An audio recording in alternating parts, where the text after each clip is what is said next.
आज की जो फेवरेट है वो पंजाब है। चांसेस ज्यादा यही है कि पंजाब ही जीतेगी। हरे कृष्णा। तो जैसा कल हमने वीडियो डाला था पंजाब और सीएसके के मैच में और हमने क्लियर कट बता दिया था कि पंजाब ही इस मैच को जीतेगी। शुरू में मैंने बोला था कि सीएसके जीतेगी, पर धीरे धीरे जैसे जैसे हम कैलकुलेशंस करते गए, एनालिसिस करते गए, हमने देखा कि मैच जो है वो पंजाब के फेवर में पलट गया और लास्ट में मैंने यही बोला था कि पंजाब ही इस मैच को जीतने वाली है। तो अब यहां पर मैं एक बहुत इंपॉर्टेंट बात बोलने वाला हूं आप सभी को। स्टार्टिंग में इस वीडियो के एक डिस्क्लेमर आया होगा, उसको ध्यान से पढ़ लेना, और जिन्होंने नहीं पढ़ा है उनके लिए बता देता हूं कि ये जितने भी वीडियोस मैं बना रहा हूं बॉस, ये क्लियर कट न्यूमरोलॉजी की एक्सप्लोरेशन के लिए है। मैं एक न्यूमरोलॉजिस्ट हूं, मैं न्यूमरोलॉजी की कंसल्टेशन देता हूं, एस्ट्रोलॉजी करता हूं, कुंडली देखता हूं, ये सब मेरा काम है, ये मेरा प्रोफेशन है। मैं इनको सिर्फ एस्पेक्ट्स को कि क्या क्रिकेट मैचेस के, क्योंकि न्यूमरोलॉजी एस्ट्रोलॉजी बहुत पावरफुल है और ये हम देख भी रहे हैं, ये हम लगातार देख रहे हैं। मैं जितने भी मैचेस में मैंने प्रेडिक्शन किए, सिर्फ एक मैच में जो पहला हमने किया था एलएसजी और डीसी का, सिर्फ उसमें हमारा प्रेडिक्शन गलत गया था। वो भी ये हुआ था कि 4 विकेट बहुत जल्दी गिर गए थे डीसी के, पर वो 2 बैट्समैन टिके रह गए, एलएसजी वाले नहीं कर पाए, नहीं तो वो मैच भी एलएसजी जीत जाती। उसके बाद जितने भी प्रेडिक्शंस हम कर रहे हैं, वर्ल्ड कप के भी जितने भी मैचेस के हमने प्रेडिक्शन किए वो बिल्कुल सही गए। तो इसमें मैं अपनी बड़ाई नहीं कर रहा, मैं सिर्फ ये बता रहा हूं कि न्यूमरोलॉजी एस्ट्रोलॉजी में बहुत ताकत है और मैं अपनी नॉलेज को सिर्फ एक्सप्लोर कर रहा हूं कि क्या मेरे को जो नॉलेज है वो कितनी सटीक बैठती है, कितनी सही बैठती है। हमेशा सही नहीं बैठेगी, ये तो भैया हम कोई भगवान नहीं है कि हम हर चीज़ जानते हैं, हर चीज़ हम सही बता सकते हैं, पर अपनी नॉलेज और अपनी कैलकुलेशंस के बेसिस पे हम ये काम कर रहे हैं। ये वीडियोस उन लोगों के लिए नहीं मैं बना रहा कि आप मैच टीम बनाओ, सट्टा लगाओ, इस चीज़ को मैं प्रमोट नहीं करता बिल्कुल भी। जो लोग कर रहे हैं उनको भी मैं यही कहूँगा कि रोक दो यार, बंद कर दो ये सब। एक बार मज़ा आएगा, फिर सज़ा ही सज़ा है, ध्यान रखिएगा, ठीक है ना। बाकी फिर भी आप करते हो तो वो आपकी हेडेक है। मैं ये वीडियो सिर्फ न्यूमरोलॉजी के बेसिस पे बना रहा हूं। जितने लोग न्यूमरोलॉजी एस्ट्रोलॉजी में इंटरेस्टेड है ना, उनको तो मजा आने वाला है इन वीडियोस के अंदर, ठीक है जी।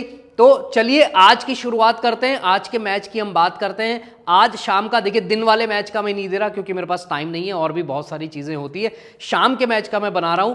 जीटी और आरआर का जो मैच है आज शाम को 7:30 बजे अहमदाबाद के अंदर, उस मैच के बारे में बात करेंगे। अगर वीडियो आपको अच्छा लग रहा है तो लाइक जरूर करिएगा, शेयर कर दीजिएगा और सब्सक्राइब कर दीजिएगा बेल आइकन के साथ। तो चलिए शुरुआत करते हैं। सबसे पहले वही जिस तरीके से हम हमेशा शुरुआत करते हैं, जीटी की वैल्यू देख लेते हैं। जी की वैल्यू 3 होती है, टी की वैल्यू 4 होती है, 3 और 4 का आ गया टोटल 7। वहीं पे आर की वैल्यू होती है 2, ठीक है। न्यूमरोलॉजी के अंदर आर की वैल्यू 2 होती है, 2 और 2 4 हो जाता है, तो ये आ गया आपका 4। जी वैसे जी को अगर हम बात करें तो जी जो है वो 7th लेटर भी होता है। जब हम ABCD की बात करते हैं ना तो उसमें 7वां लेटर होता है, तो ये भी एक अच्छा सपोर्ट है जीटी को कि 7 और 7 का एक अच्छा कॉम्बिनेशन बन रहा है कि जीटी का टोटल भी 7 आ रहा है और जी जो है फर्स्ट लेटर भी एक 7वां लेटर है। हालांकि आज की डेट से ये कितना कंपैटिबल है वो हम बात करेंगे। तो आज का मूलांक और भाग्यांक निकाल लेते हैं। तो आज का मूलांक 4 आ रहा है और भाग्यांक जो आ रहा है वो 4 और 4 8, 8 और 1 9, ठीक है जी। तो 4 और 9 का आज कॉम्बिनेशन आ रहा है। देखते हैं कि ये दोनों टीम्स कितनी ज्यादा कंपैटिबल हैं आज के इस मूलांक और भाग्यांक से, आज की इस डेट से। तो सबसे पहले बात करते हैं जीटी की। 7 नंबर है, केतु का नंबर है। 4 नंबर जो है ये राहु का नंबर है। राहु और केतु एक ही शरीर के 2 पार्ट है। राहु सर है और केतु जो है वो गर्दन से नीचे का धड़ है, तो इन दोनों का एक अच्छा कॉम्बिनेशन है। तो फिर वही बना लेते हैं अपन अपना जीटी और आरआर। तो यहां पर एक प्लस पॉइंट जीटी को दे देते हैं क्योंकि उनका मूलांक के साथ अच्छी कंपैटिबिलिटी है। वहीं पर बात करते हैं 7 नंबर की और 9 नंबर की। तो देखिए केतु और मंगल का जो नंबर है ये बहुत एक्सट्रीम नंबर है, तो बहुत अच्छा प्लस भी दे देता है कई बार और बहुत जबरदस्त माइनस भी दे देता है कई बार। तो इसमें हम क्या कर रहे हैं कि कोई कुछ नहीं दे रहे, न्यूट्रल रख रहे हैं इसको, ठीक है ना। तो हमें नहीं पता क्या होने वाला है, आगे धीरे धीरे जैसे जैसे हम कैलकुलेशन करेंगे वैसे पता लग जाएगा, ठीक है जी। अब बात करते हैं आरआर की। तो ये आ रहा है 4, डेट भी आज की 4 है, तो 4 और 4 का जबरदस्त कॉम्बिनेशन है।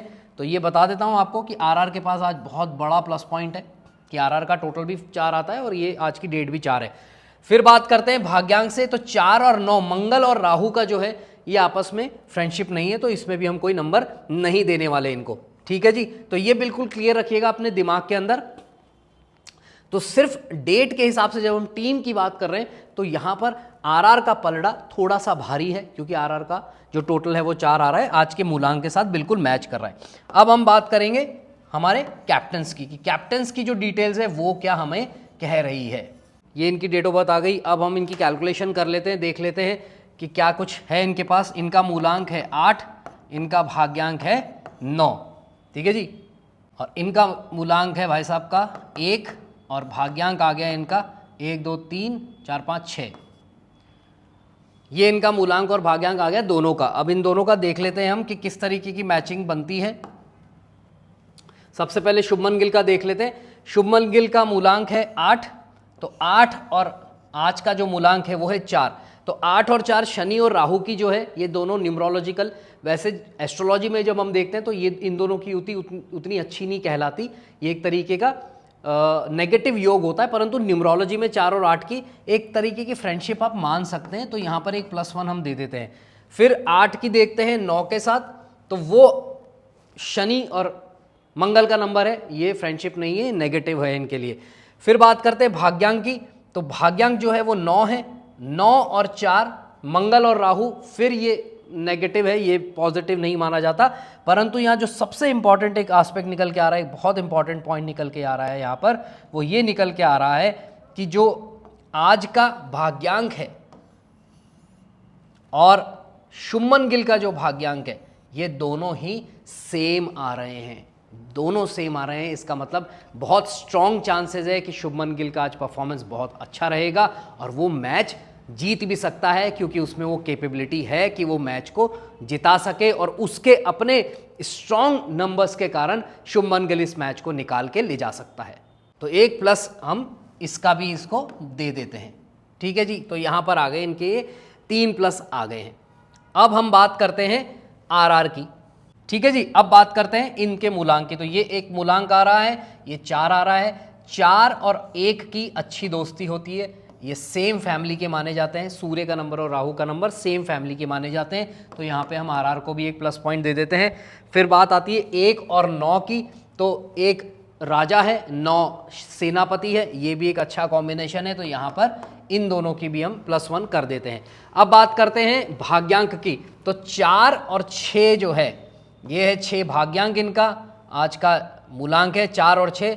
शिष्य और गुरु है, अच्छा कॉम्बिनेशन है, राहु और शुक्र का, तो ये एक अच्छा कॉम्बिनेशन है। यहाँ से 6 और 9 की भी अच्छी फ्रेंडशिप है, मंगल और शुक्र की भी, तो एक प्लस और यहाँ पर मैं आरआर को दे देता हूँ। तो अभी फिलहाल जब हम कैप्टन्स की एनालिसिस कर रहे हैं तो टोटल कितना आ गया, जीटी को मिले हैं 3 पॉइंट और यहाँ आरआर ले गया है 5 पॉइंट, तो यहाँ तक अभी आरआर आगे निकल गया है। ठीक है, अब पर्सनल ईयर्स कैलकुलेट कर लेते हैं, जल्दी से देखते हैं पर्सनल ईयर क्या कुछ कहता है।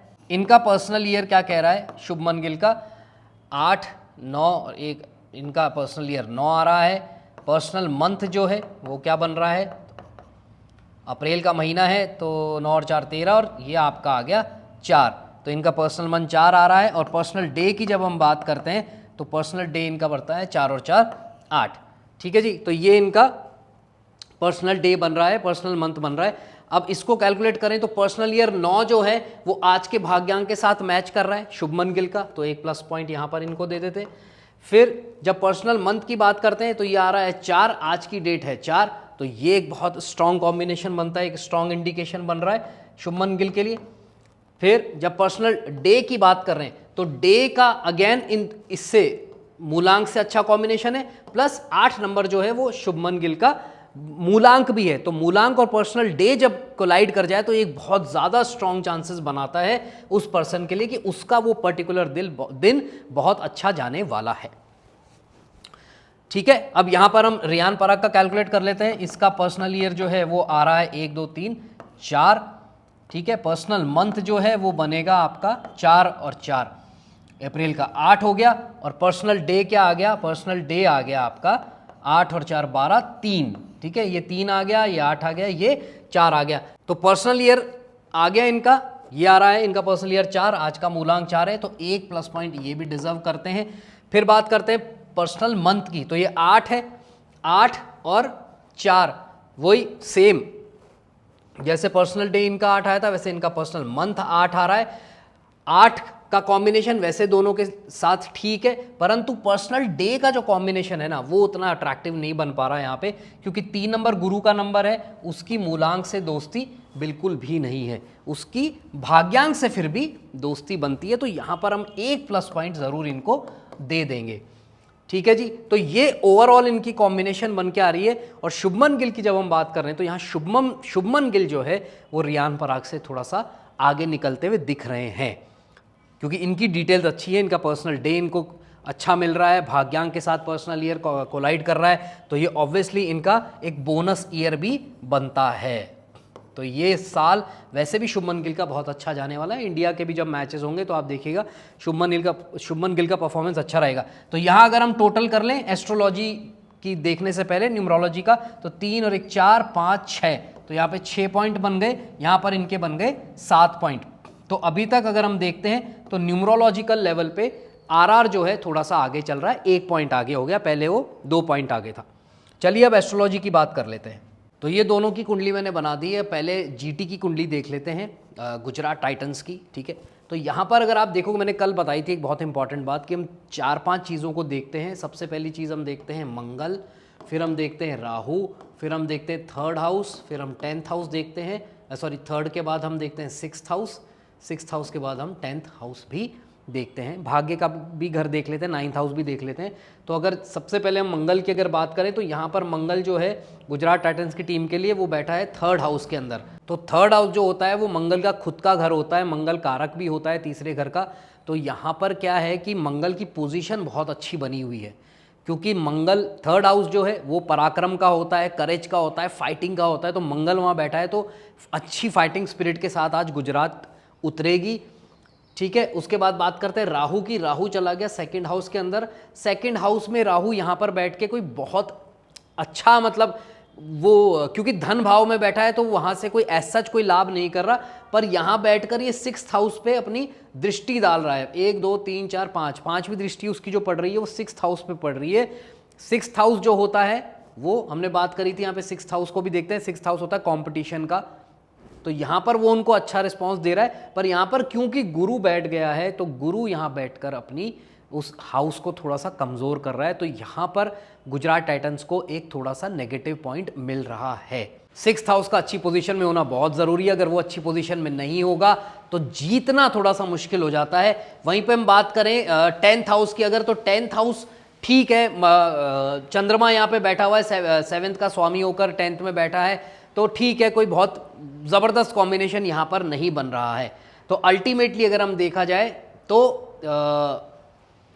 गुजरात टाइटंस की जो अभी कुंडली जो चीज़ें बता रही है वो थोड़ा सा एक न्यूट्रल टाइप की, बहुत स्ट्रॉन्ग योग नहीं बन रहे जीत के। ठीक है, तो यहाँ पर थोड़ा सा इनके लिए नेगेटिव हो जाता है। फिर वहीं अगर हम बात करते हैं राजस्थान रॉयल्स की, तो राजस्थान रॉयल्स क्या कह रहा है, तो यहीं पे मंगल, सबसे पहले मंगल को देखते हैं। मंगल बैठा है 6th हाउस में, अब 6ठे घर को यहाँ पर मंगल बैठ के मजबूत कर रहा है। शनि भी बैठा है, सूर्य भी बैठा है। एस्ट्रोलॉजी में ये बात कही जाती है कि जितने भी क्रूर ग्रह होते हैं अगर वो 6th हाउस में, 8th हाउस में या 12th हाउस में बैठ जाएं तो बहुत अच्छे रिजल्ट देते हैं, और जितने शुभ ग्रह होते हैं जैसे चंद्रमा हो गया, शुक्र हो गया, बुध हो गया, ये बैठ जाते हैं तो ये दिक्कत देते हैं। तो यहाँ पर एक अच्छा इंडिकेशन है, 6th हाउस थोड़ा सा यहाँ पर मजबूत दिख रहा है राजस्थान रॉयल्स का।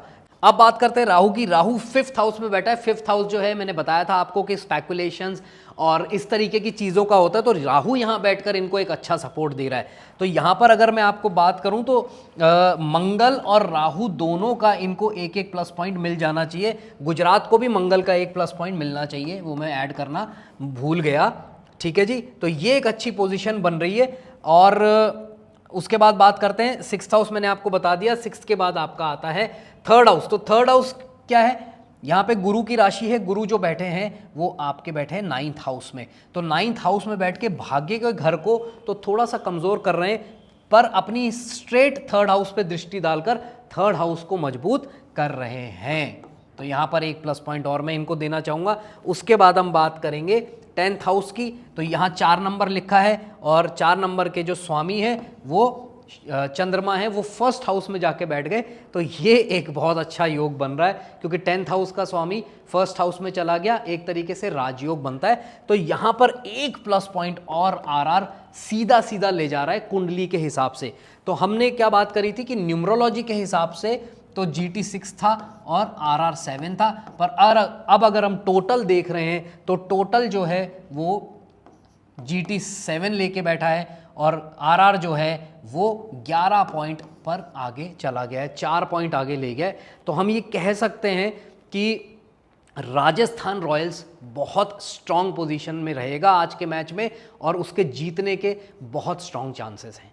तो आई होप ये वीडियो आपको अच्छा लगा, इन्फॉर्मेटिव लगा है तो लाइक कर दो, शेयर कर दो, सब्सक्राइब कर दो बेल आइकन के साथ। ठीक है जी, thank you so much for watching this video. God bless you all the best. Hare Krishna. एक चीज़ और कहना चाहता हूँ कि कुछ लोग मैंने अपना नंबर नीचे देता हूँ तो कुछ लोग कॉल करके मुझसे मैचेस के बारे में पूछते हैं कि सर हमको एनालिसिस करके बता दो। वो हम नहीं देते, नंबर सिर्फ इसलिए देते हैं हम ताकि अगर आपको अपनी लाइफ से रिलेटेड कुछ भी जानना हो, अपने नंबर्स, अपनी डेट ऑफ बर्थ से रिलेटेड, अपने नाम से रिलेटेड, अपने कुंडली से रिलेटेड, तो आप हमें संपर्क कर सकते हैं, कंसल्टेशन ले सकते हैं। उसके चार्जेस हैं, फ्री नहीं है। Thank you so much.